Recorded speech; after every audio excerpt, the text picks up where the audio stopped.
There's a certain sound that takes you back to the very beginning of American rock and roll, a mix of laughter, rhythm, and stories that felt larger than life. In a smoky little studio, long before the fame and the flashing lights, four young men shaped a style no one had ever heard before.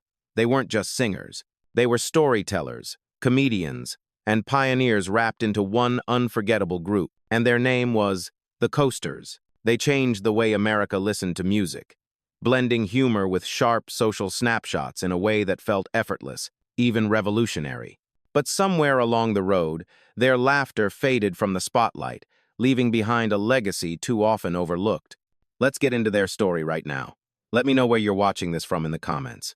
Grab yourself a warm drink, maybe a cup of water or tea, sit back, and let's start this journey together. The story of the Coasters begins long before the spotlight found them, in a post-war America that was changing faster than anyone could keep up with. The late 1940 period and the early 1950 period were marked by new sounds rising from working-class neighborhoods, the raw spirit of rhythm and blues, the street corner harmonies of doo-wop, and the restless energy of young people looking for something that finally felt like their own. In cities like Los Angeles, the music scene was alive with possibility, even though opportunities for black musicians were still fiercely limited. Yet it was inside this environment that the seeds of one of the most influential vocal groups in American music quietly took root. Before the Coasters ever existed, there was the Robins, a West Coast doo-wop group formed in Los Angeles in 1949. The Robins became a familiar name among local fans who loved their smooth harmonies and lively stage presence. At the heart of the group were two voices that would later define an entire era: Carl Gardner, whose sharp, urgent tenor could cut through any arrangement, and Bobby Nunn, whose deep bass anchored every song with a warmth and humor that audiences instantly connected with. Together, they created a sound that captured the energy of a city bursting with post-war optimism and ambition. But their rise wasn't easy. In the early 1950 period, the industry often overlooked black vocal groups, limiting them to segregated venues or pigeonholing their music into categories considered niche. Yet the Robins pushed forward, determined to carve out a space where their talent couldn't be ignored. Their turning point came in 1953, when they crossed paths with two young producers who would help shape the future of American music: Jerry Leiber and Mike Stoller. Leiber and Stoller were unlike any other songwriters of their time. They understood the rhythm of everyday life, the humor, the chaos, the little dramas, and they knew how to turn all of it into clever, unforgettable stories. Their songwriting wasn't just catchy, it was cinematic. And when their storytelling met the vocal chemistry of the Robins, something remarkable happened. The partnership produced songs that felt alive, funny, and unexpectedly sophisticated. It was the beginning of a formula that would later define the Coasters' greatest hits. But success often carries uncertainty. In 1955, the Robins signed with Atlantic Records, one of the most powerful labels in the country. The deal brought opportunity, but also fear. Some members worried about losing creative control. Others feared uprooting their lives or being overshadowed on a major label. The tension eventually grew too heavy, and the Robins split apart. Yet from the breakup came a new beginning. On the 12th of October 1955, Carl Gardner and Bobby Nunn decided to form a fresh group, one that combined their natural chemistry, the storytelling brilliance of Leiber and Stoller, and the West Coast flavor that made their earlier music stand out. They recruited Billy Guy, a singer with sharp, comedic timing and a voice that could shift from smooth to mischievous in an instant. Leon Hughes added light, energetic tenor harmonies, while Adolph Jacobs rounded out the group with guitar work that added drive and personality. When original member Obi Jesse stepped in during early transitions, he helped stabilize what would become a historic lineup. They named themselves the Coasters, a nod to the West Coast roots that shaped them, even as they prepared to move toward the East Coast, where a new chapter of American music was unfolding. The name was simple, but it carried pride. It said, "This is who we are, and this is where we come from." What made the Coasters special from the very beginning wasn't just their talent, it was their willingness to take risks, to mix comedy with music in a way no one had done before. They weren't afraid to sound playful, to make people laugh, or to turn everyday life into entertainment. They believed that music could be joyful without losing depth, that humor could sit beside emotion, and that the stories of ordinary people deserved to be sung. As they entered the studio for their first recordings, none of them could have known how far their sound would travel. They weren't thinking about awards or legacy. They were thinking about rhythm, harmony, and the hope that somewhere out there, someone would hear their songs and feel a little less alone. And so, before the bright lights, the chart-topping hits, and the stage performances that would make them legends, they were simply 5 young men with a dream standing between the West Coast that raised them and the East Coast that awaited them, ready to bet everything on their music. When the Coasters entered the studio for the first time, they carried with them a style that felt both familiar and completely new. Their earliest recordings didn't chase trends or mimic what other groups were doing. Instead, they leaned into the unique blend of storytelling, humor, and sharp vocal interplay that had begun to take shape during their time with the Robins. It was a mix of streetwise attitude and theatrical timing, and even on those early tracks, you could hear the spark of something special. The group's first major single, Down in Mexico, introduced listeners to a sound that was playful yet polished. The song felt like a short film, colorful characters, vivid scenes, and a swagger that only the Coasters could deliver. Carl Gardner's urgent tenor led the narrative, while Bobby Nunn's booming bass added a comedic pulse that grounded every punchline. Billy Guy slipped between lines with effortless charm, and Leon Hughes provided the bright harmonies that lifted the entire arrangement. It was more than music. It was personality pressed onto vinyl. Their follow-up singles, including One Kiss Led to Another, Brazil, and Turtle Dovin, expanded on that foundation. Each track showed the group experimenting with different shades of humor and rhythm, guided by the inventive minds of Jerry Leiber and Mike Stoller. The songwriting duo understood the group's chemistry better than anyone. They wrote lyrics that played to each singer's strengths, crafting miniature stories filled with wit, rhythm, and a spirit of everyday mischief. With Leiber and Stoller shaping the narratives, the Coasters became masters of musical storytelling long before the term ever existed. But early success didn't come without challenges. Some of their initial singles didn't climb the charts the way the group or the label had hoped. The industry was shifting. Radio stations were selective, and audiences were beginning to favor new sounds emerging from both coasts. For a moment, it seemed like the Coasters might get overshadowed. But if anything, the lack of instant commercial success sharpened their resolve. They weren't interested in blending in. They wanted to build something memorable. Behind the scenes, the dynamic within the group was evolving as well. The demands of touring, rehearsing, and recording placed pressure on the lineup, and by late 1957, Bobby Nunn and Leon Hughes parted ways with the group. It could have been a devastating blow. Losing 2 foundational voices might have erased the momentum they were building. But instead, the transition opened the door for a new chapter. Stepping into the group came Will Dub Jones, whose deep bass would soon become one of the defining elements of the Coasters' golden era. Jones had a presence that couldn't be taught, warm, resonant, and instantly recognizable. Alongside him came Cornell Gunter, a tenor with a sharp tone and animated performance style that brought a fresh spark to the ensemble. Together, these new voices breathed new life into the group's sound. With the refreshed lineup, the Coasters gained confidence, energy, and a renewed sense of purpose. Their harmonies tightened, their comedic timing sharpened. Their stage performances became more expressive, blending choreography with a sense of theater that set them apart from every other vocal group of the time. They didn't just stand and sing, they acted, joked, and created little scenes on stage that made audiences fall in love with them. And as they prepared to head to New York for the next phase of their journey, the Coasters stood on the edge of something far bigger than they imagined. Their early recordings had laid the groundwork. Their new lineup had strengthened their identity, and the world was finally beginning to notice. The pieces were falling into place. All they needed now was the moment that would lift them into the national spotlight. When the Coasters arrived in New York in late 1957, the move felt like stepping into an entirely different world. The East Coast music scene was louder, faster, and more competitive, but it was also the place where innovation happened on a national scale. For the Coasters, this shift wasn't just a change in geography, it was the start of the moment that would transform them from a promising vocal group into one of the most iconic names in early rock and roll. The turning point came quickly.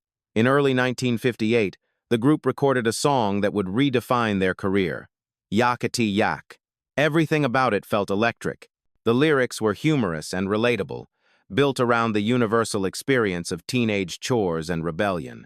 The arrangement cracked with energy, pushed forward by the band's tight harmonies and the unmistakable bass interjections of Will "Dub" Jones. Carl Gardner's lead carried the perfect mix of attitude and rhythm, while Cornell Gunter's sharp tenor lines gave the track its energetic edge. Even before the song hit radio, those who heard it in the studio knew it had a spark that couldn't be contained. When Yakety Yak was released, it exploded. The song shot straight up the national charts, becoming a #1 hit and instantly turning the Coasters into household names. For the first time, audiences across America, not just in major cities, but in small towns and suburban neighborhoods, were singing their lyrics, laughing at their stories, and recognizing their voices.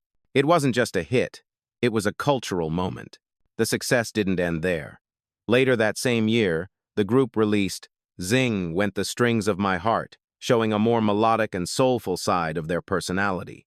The balance between comedy and heartfelt harmony proved that the Coasters were far more versatile than critics had assumed. They weren't a novelty act. They were craftsmen performers who understood how to blend entertainment, character, and musical precision into something unforgettable. With these hits, the Coasters established a formula that felt effortless but was built on real skill, storytelling delivered through tight harmonies, theatrical delivery, and lyrics that made everyday life feel like a scene from a lively stage play. Their songs became snapshots of American culture, reflecting teens, families, humor, frustration, and joy. By the end of 1958, the Coasters had stepped fully into the national spotlight. The hits were coming faster, the crowds were growing, and the music world finally understood what the group had always known. Their sound wasn't just unique, it was necessary. By the time 1959 arrived, the Coasters were no longer just rising stars. They were the heartbeat of a new wave in American music. Their songs filled jukeboxes in diners, echoed through basement dance parties, and played on radios in homes from coast to coast. What set them apart wasn't only their talent, but their ability to take everyday life and turn it into something irresistibly entertaining. And as the decade unfolded, the Coasters entered a streak of success that would define their legacy for generations. Their next major breakthrough came with "Charlie Brown," a song that blended playful mischief with a bold, unforgettable hook. The moment Dub Jones rumbled, "Why's everybody always picking on me?" audiences instantly connected. It was funny, memorable, and cleverly written, everything fans had come to love about the Coasters. The track shot up the charts and solidified their reputation as masters of the comedic rock narrative. Then came "Three Cool Cats," a tune so smooth and stylish that future legends like the Beatles would later cover it. With its sly rhythm and conversational vocal trade-offs, the song captured the swagger and charm that only the Coasters could deliver. It wasn't just about the words, it was the way they said them. Their timing, phrasing, and chemistry made every line feel like a moment pulled from a larger story. By the end of the decade, the group released "Along Came Jones," another hit that showcased their ability to dramatize a song almost like actors on a stage. Every voice in the group played a character. Every harmony added tension or humor. The Coasters blurred the line between music and performance, pioneering a style long before music videos or visual albums existed. They made listeners see the story through sound alone. Around this same time, they released "Poison Ivy," one of their most enduring hits.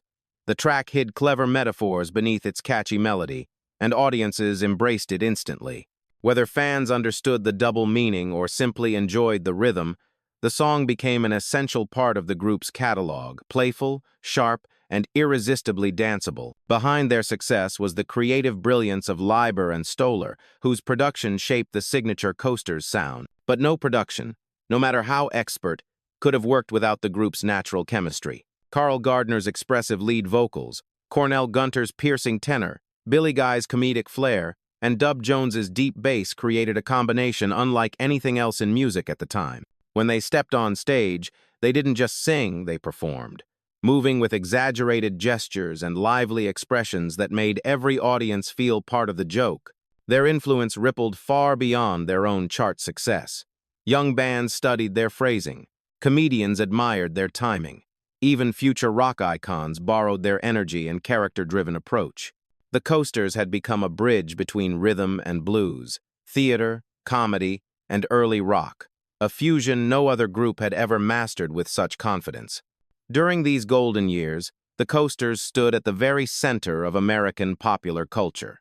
They were playful, innovative, and unmistakably original. And as the applause grew louder, it seemed as though their momentum might never slow. For all the excitement the Coasters generated during their peak, there were early signs that the road ahead wouldn't stay smooth. Success can be bright, but it can also cast long shadows, and by the early 1960 period, those shadows slowly began to creep in. The music world was changing at a rapid pace.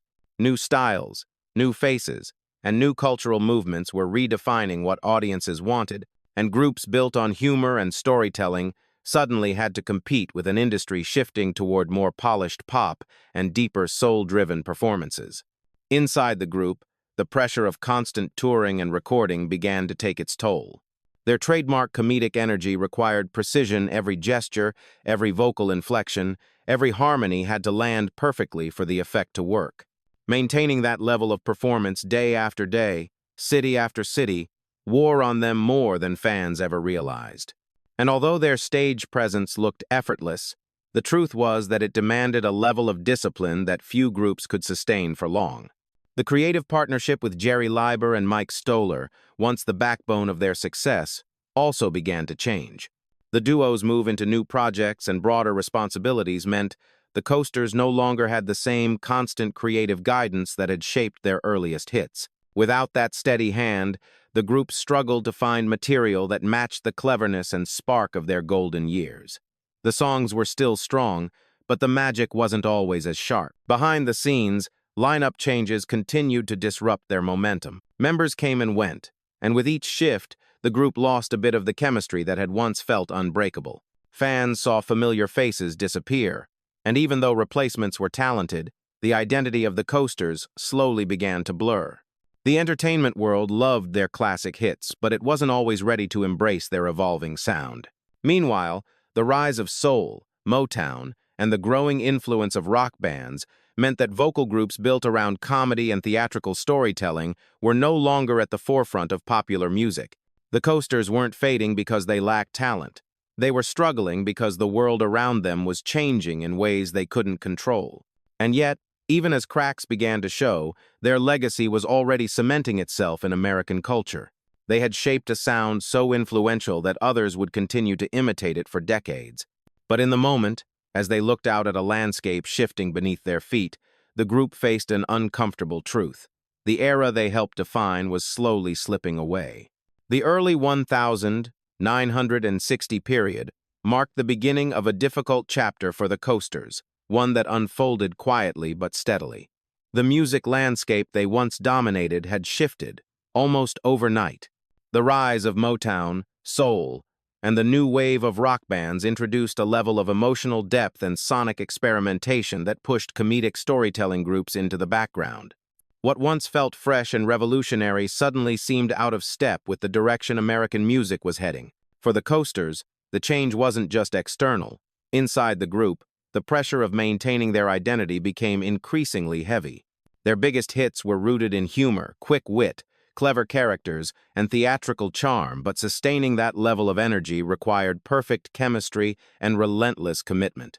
After years of touring, rehearsing, and performing with precision, the exhaustion began to show. What fans experienced on stage as effortless entertainment had been built on discipline and constant creative tension behind the scenes. As the decade progressed, their long-standing partnership with Jerry Leiber and Mike Stoller started to loosen. The two producers, who had helped shape the group's signature sound, were expanding their influence across the industry, taking on new artists, new projects, and new responsibilities. Without their steady creative guidance, the Coasters struggled to find material that could match the brilliance of their earlier recordings. The songs they released still carried the spirit of their past success, but they no longer shined with the sharp wit and narrative precision that once made them unstoppable. Financial pressures added another layer of strain. With fewer hits charting and fewer lucrative bookings, the group's income became inconsistent. Touring remained their primary source of revenue, but long travel schedules further intensified the wear and tear on the lineup. The rotating cast of members made it even more difficult to maintain a unified artistic voice. Each new addition brought skill, but the irreplaceable chemistry of the original lineup was impossible to replicate. Some members began exploring solo opportunities, hoping to find stability or creative renewal outside the group. Billy Guy, one of the group's most recognizable personalities, dedicated more time to his own projects, and his absence left another gap in the ensemble's emotional balance. Each departure, each substitution, chipped away at the identity the public once adored. Beyond the stage, the world around them was changing culturally. The civil rights movement was reshaping national consciousness, and the new music emerging from Black artists reflected those deeper themes. Songs were becoming more introspective, more socially charged, more experimental. The Coasters' brand of humor, joyful, clever, and light, felt increasingly disconnected from the weight of the moment. They weren't out of talent, they were out of alignment with the cultural pulse. And still, through the uncertainty, they continued to perform. They traveled from city to city, singing the songs that once defined their era, trying to hold on to the spark that had carried them so far. But beneath the laughter and harmonies, there was a quiet truth they could no longer ignore. The golden years were behind them, and the path forward would not be easy. As the 1960 period moved forward, the challenges that had slowly gathered around the Coasters began to solidify into something more permanent. Without consistent chart success, the group had to rely almost entirely on touring, performing their classic hits for audiences who still adored the songs but didn't always understand the struggle behind keeping the group alive. The applause was warm, sometimes even thunderous, but it couldn't mask the internal fractures that years of change had created. Lineup shifts became the new normal. Each version of the group carried the name, but with every transition, a little more of the original spark slipped away. Carl Gardner fought hard to preserve the identity of the Coasters, stepping into the role of leader, manager, and sometimes even protector. He understood that the group's legacy mattered, that their contribution to American music wasn't just entertainment, it was history.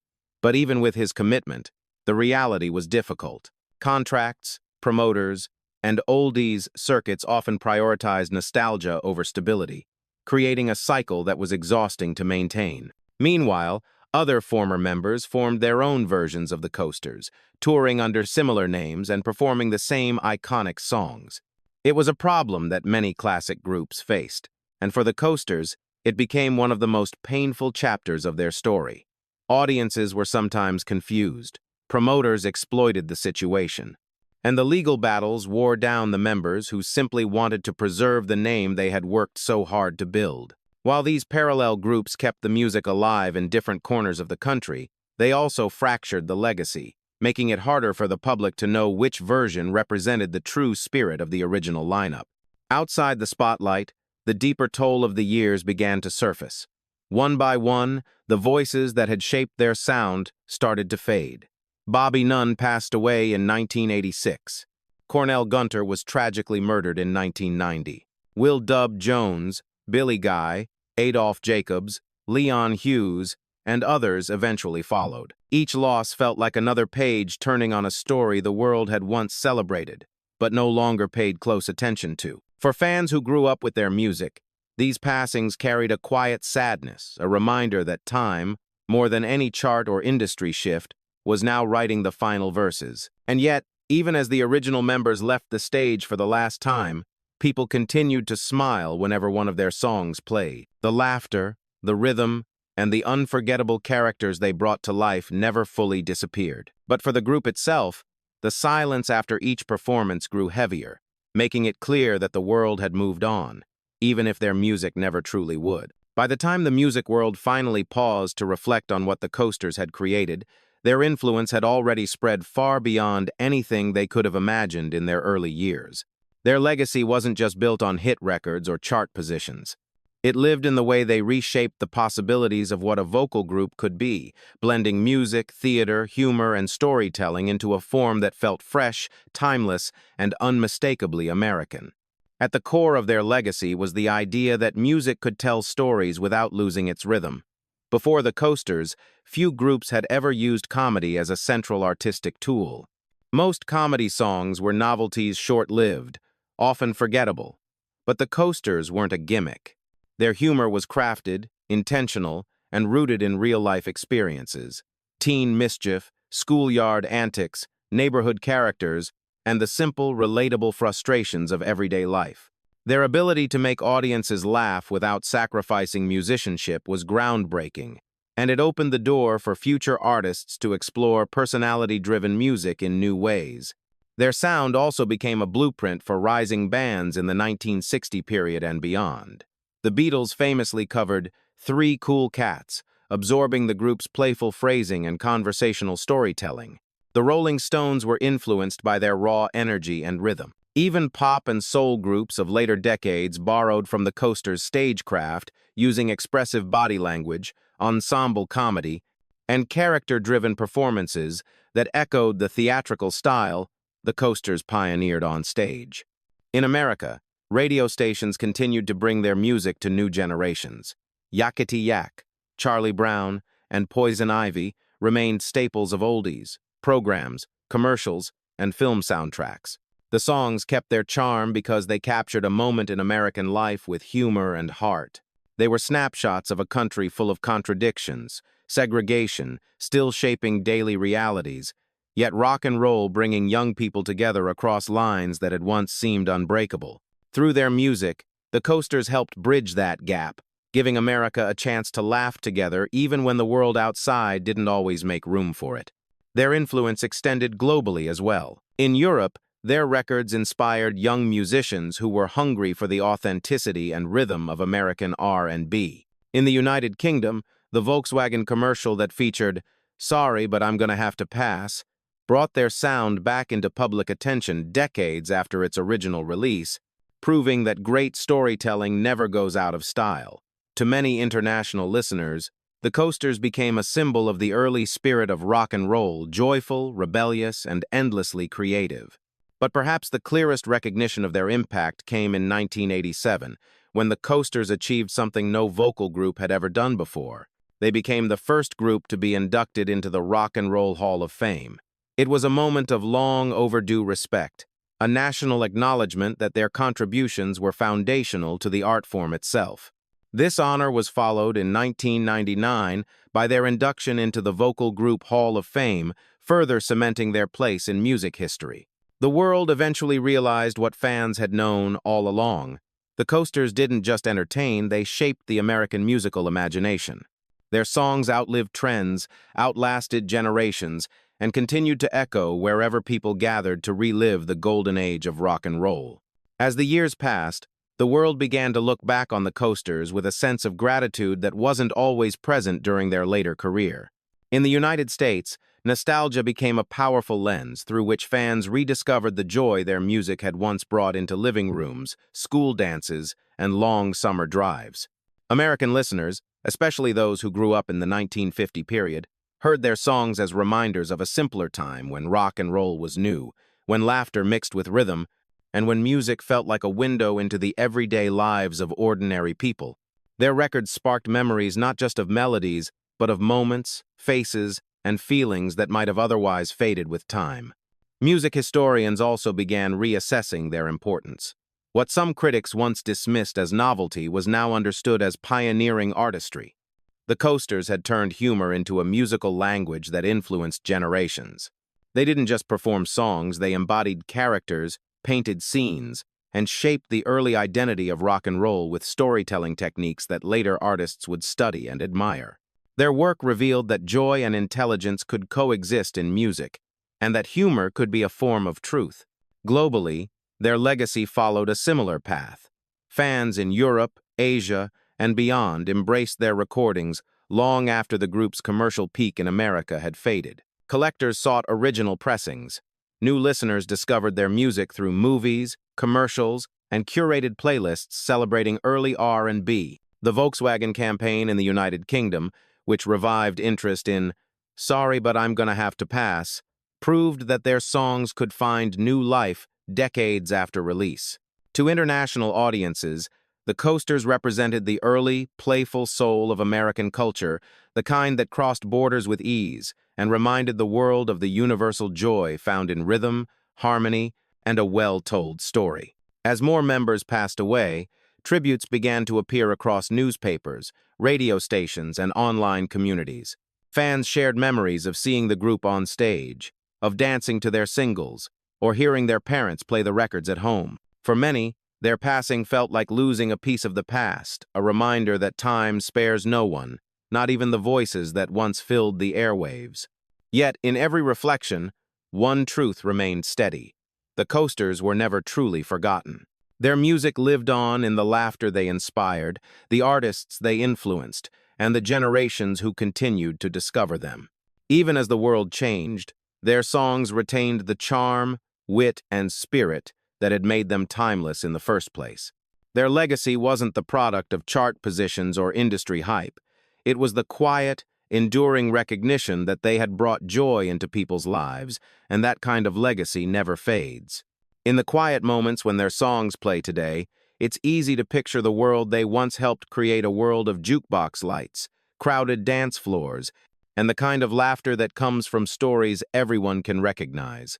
The spirit of the coasters lives in those moments, echoing back to an era when four men could step into a studio and turn ordinary life into something unforgettable. Their journey began with humor, harmony, and hope.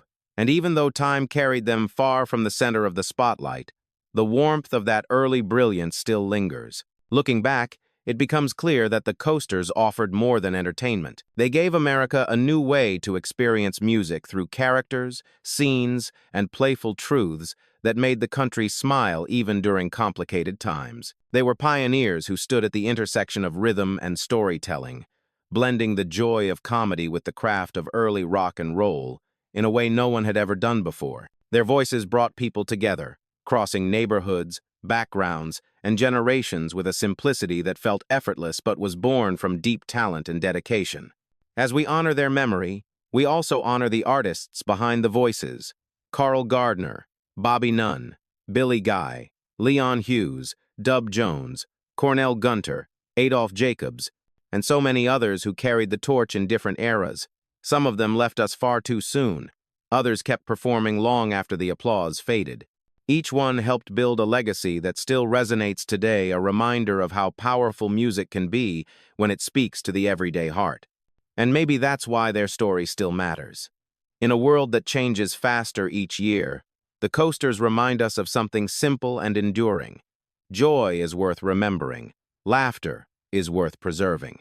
And the artists who gave us those moments deserve to have their stories told, even long after they leave the stage. So now, let me ask you, do you think Hollywood ever gave them the recognition they truly deserved? And do their songs still bring back memories for you or someone you love? If this story moved you, take a moment to leave a message for them in the comments. Share a memory, a favorite song, or a moment from your life when their music made you smile. And if you believe these legends deserve to be remembered, hit that subscribe button and help us keep their light alive. Because some stars never fade, they simply shine where fewer eyes remember to look.